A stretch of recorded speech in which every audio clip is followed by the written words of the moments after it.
நீங்க வாங்குற புது கார்ல இதனால கூட பிரச்சனை வரும்னு சொன்னா உங்களால நம்ப முடியுதா? நீங்க ஒரு புது கார் டெலிவரி எடுக்கிறீங்க அப்படின்ற பட்சத்துல நான் சொல்ற 3 விஷயத்த மைண்ட்ல வச்சுக்கோங்க. முதல் விஷயம், நீங்க உங்க காருக்கு மாலெல்லாம் போட்டு டெலிவரி எடுக்கிறீங்க அப்படின்ற பட்சத்துல அந்த காரை கேர்ஃபுல்லா பாத்துங்க.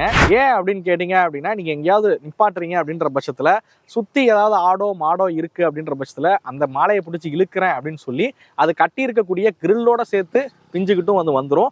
இதை நான் பர்சனலி அனுபவிச்சிருக்கேன், அதனால சொல்றேன். ரெண்டாவது விஷயம், நிறைய ஷோரூம்ஸ்ல பாத்தீங்க அப்படின்னா ஹிஞ்ச் நூட்ல அந்த ரிப்பன் கட்டி டெலிவரி கொடுக்கறது ஒரு வழக்கமா இருக்கும். அப்படி டெலிவரி கொடுக்குறீங்கன்ற பட்சத்துல அந்த ரிப்பன் மலைகளை பட்டு நனைஞ்சிட்டாலோ இல்ல தண்ணி கிண்ணி ஊத்தி நனைஞ்சிருச்சு அப்படின்னா உடனே ரிமூவ் பண்ணிருங்க. அப்படி ரிமூவ் பண்ணாம விட்டீங்க அப்படின்னா அதுல இருக்கக்கூடிய சாயம் உங்க கார்ல பர்மனண்டா தங்கிரும். மூணாவதா பாத்தீங்க அப்படின்னா அந்த பாப்பர்ஸ் எல்லாம் வெடிச்சு டெலிவரி எடுக்கிறது நீங்க பார்த்திருப்பீங்க.